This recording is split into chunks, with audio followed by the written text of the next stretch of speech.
लागल बा मोनो लागल बा मोनो लागल बा चर्चा में भैया जी हमार मोनो लागल बा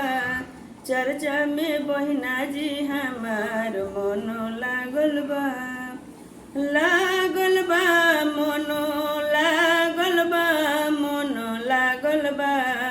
चर्चा में भैया जी हमार मोनो लागल बा चर्चा में बहिना जी हमार मोनो लागल बा बूढ़ो जवान सब कर ताणे चर्चा बूढ़ो जवान सब कर ताणे चर्चा ना लागी धोती कुर्ता ना कोनो खर्चा ना लागी धोती कुर्ता ना कोनो खर्चा भागल बा दुख भागल बा दुख भागल बा शिव गुरु के महिमा पार से दुख भागल बा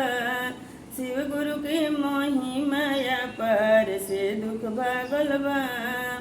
लागल बा मोनो लागल बा मोनो लागल बा चर्चा में चाचा जी हमार मोनो लागल बा चर्चा में चाची जी हमार मोनो लागल बा बूढ़ो जवान सब कर ताणे चर्चा ना लागी धोती कुर्ता ना कोनो खर्चा भागल बा दुख भागल बा दुख भागल बा शिव गुरु के महिमा पार से दुख भागल बा भैया हरेंद्र जी के तीन गो सुतरवा भैया हरेंद्र जी के तीन गो सुतरवा पहिला में दया बा दोसर का में चर्चा पहिला में दया बा दोसर का में चर्चा भागल बा दुख भागल बा दुख भागल बा